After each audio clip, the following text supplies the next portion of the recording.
Thank you for joining me back here on the show. And now we're going to talk a little bit of what's been going on this week in regards to the Philadelphia Eagles and the New England Patriots, because both of them took part in some joint practices this week leading up to their second week of preseason against each other, obviously.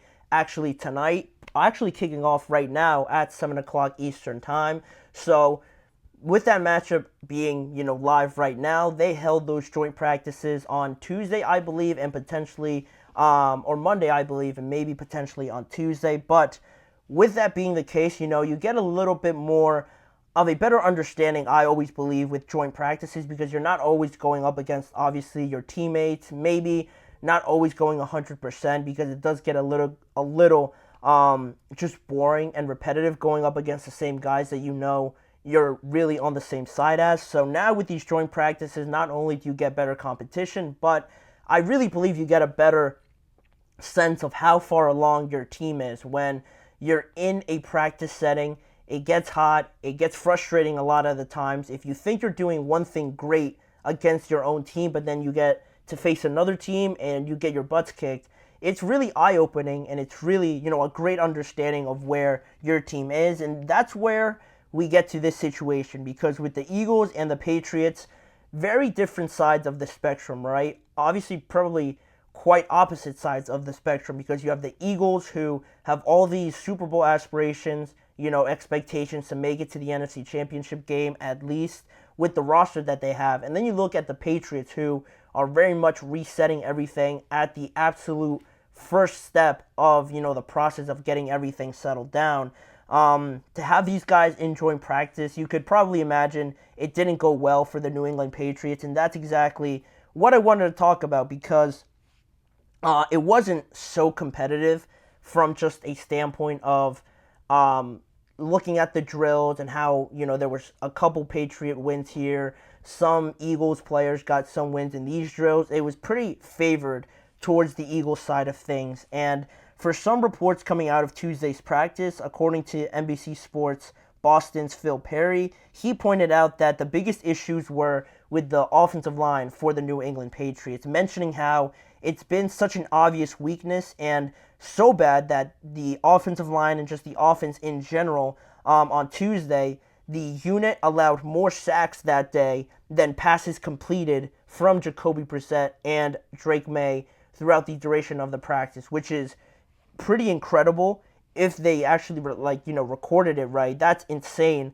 to know that you allowed more sacks than passes completed in that joint practice. And to go off of Phil Perry's reports, then you get Boston Sports Journal's Greg Bedard also describing it as an absolute train wreck and questioning everything that he has seen up until now from the New England Patriots, because like I mentioned before, it's not only such a great eye-opener to everything, and hopefully your team comes out on the positive side of things, but on the other side of things, if you're facing up against maybe a team in your division or just any team in a joint practice, if you're on the wrong side of things, you get a lot more frustrated, and really you kind of have to take a step back and realize wow, maybe we're actually not as far along as we thought, and maybe we have to take a good look of ourselves in the mirror and realize that we're not at the level of some of these other teams, especially the Eagles, who are probably one of the best teams on paper in the NFL. We're light years away, apparently, according to these reports from Greg Bedard, describing it as a train wreck, questioning everything about this offense so far. And not only did those two guys have something to say about it, but there was also another quote that I wanted to show you guys here from the Patriots insider Tom E. Curran, and he said a pretty long-winded, explanation of what he saw from Tuesday's practice report. He said, when I look at those run stuffs, when I look at those unforced errors and the penalties that actually happened, though, you sometimes see penalties that are a result of a team being overmatched, and those are the penalties that happened in the course of play. And then there's other penalties that happened unforced, also mentioning that it's really the tidiness and just the unforced errors, like Curran mentioned in his statement, that are really the most eye-opening, and that it's really sort of maddening that the sloppiness, that the lack of discipline from this offense, he continued on to say, is the most shocking thing of all, that they're really just shooting themselves in the foot right now, going up against arguably one of the best defensive lines in football, that it really isn't a matter of just being overmatched, because they're probably more than likely overmatched compared to the Eagles' defensive line, but it's not really that. It's just more so the fact that, they're just hurting themselves a lot of these times. He mentioned in another statement that I read in the article that he was sort of saying how, kind of listing off reasons for why it was so sloppy, mentioning how they might be nervous or they might just be, jittery facing up against this potent Eagles defensive line. He couldn't understand why there were so many unforced errors by this New England Patriots team. And again, going back to the previous comments, it's very eye-opening, and you question everything on how just facing these guys in a practice setting, not even in a game setting, is so, it's just so shocking, the results that you get, because this is obviously the NFL. All these teams are good teams when you really look at it, but when you have a situation like this, you really take a step back and look at this Patriots team like, all right, we thought maybe you guys were going to be struggling, might have some bumps in the road, probably going to be on the latter half, the worst side of things in terms of record. But when you get results like this, it leaves you pretty surprised. And looking back on those sacks, having 15 sacks to the 40 dropbacks that Jacoby Brissett and Drake May had throughout that entire practice, if you put that into a percentage-wise, 38% of the times that Jacoby Brissett and Drake May dropped back, they were sacked.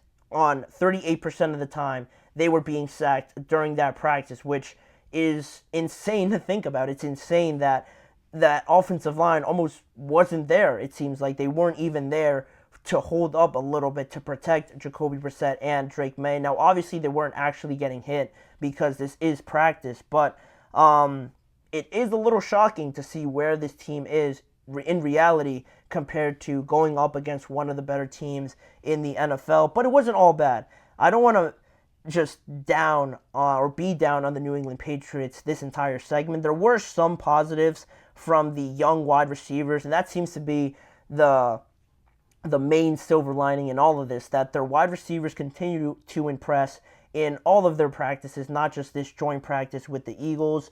Guys like Jalen Polk, Javon Baker, Jalen Reagor even, all made and continue to show out in these practices, making impressive catches. Having good connections with Drake May is also important, but it really won't matter, honestly, not to down on them again, if this offensive line isn't protecting anybody, if they're allowing a lot of sacks like they did. Those receivers are never going to see the ball or even look at the ball coming out of the quarterback's hand if the offensive line doesn't improve. So obviously the Patriots have to figure that out and have to just, get back to at least being disciplined. That's the least you can do. You don't have to execute on every play, but to just be out of the play before it even starts by having false starts and just, missing your assignments and things like that, you're putting yourself at a disadvantage before the play even begins. So that's really something I found pretty surprising as well. But to throw you guys a question here on this segment, not just throw out these negative stats about the Patriots, is this more of a positive look on the Eagles, that they are so good, that they are so far in advance, that they are pretty much clicking on all cylinders already? Or is it more of a worse look on the New England Patriots for being really so bad in this instance? And to that question, I would say I think it's a better look for the Eagles than it is a worse look for the New England Patriots, just because of the fact that we knew New England was going to be bad. Maybe we didn't know they were going to be this bad, but when you look at this matchup, when you look at the odds and the bets for this matchup, I don't know if it happens during the regular season, but if it did, you would see probably a spread of at least 10 to 12 points, and it wouldn't almost be worth betting on this game if you were to do that in this instance, because the Patriots are nowhere near the roster matching up with this roster in terms of talent or just depth at every position. The Patriots aren't there yet, so again, to think that they're this bad, maybe they just had a bad day at practice, but overall, you knew the Patriots were nowhere near or having nowhere near the goals that the Eagles would have in 2024. So to me, if I had to pick one, it's definitely a better look for the Eagles, especially coming off last year where they really just fell off in that later half of the year. To come out looking like this, executing on offense, it seems like, with a new offense with Kellen Moore coming in there, I think it's more of a better look for them. It just shows that they are picking it up right away on the defensive side as well. Creating this much trouble for an NFL team at the end of the day is another great sign for Vic Fangio and the ideas that he's trying to teach and give out to his defensive players as well, being his first season as the defensive coordinator. So, they're supposed to dominate teams like this, in all honesty. With the roster that they have, the talent, the players that they have as well, they're equipped to dominate and perform like this with the players that they have in hand. And really, it's a harsh reality for the Patriots, but also you don't expect too much out of the Patriots, in all honesty. To put up a fight, to see the Patriots going toe-to-toe with the Eagles, say, in practice, instead of looking this bad, I think would have been even more surprising than what we actually saw. But, it is what it is. The Patriots, they're probably, I don't know what the game is looking like right now. It just started, but I maybe don't expect it to be particularly close. But it's not about the results, honestly. It's about how they try to improve. Even if they get their butts kicked, try to find the positives in that and get better as you go out through this regular season. But that's pretty much it. That's the update that we got from the joint practices. An eye-opener, certainly, for the New England Patriots. But with that being said,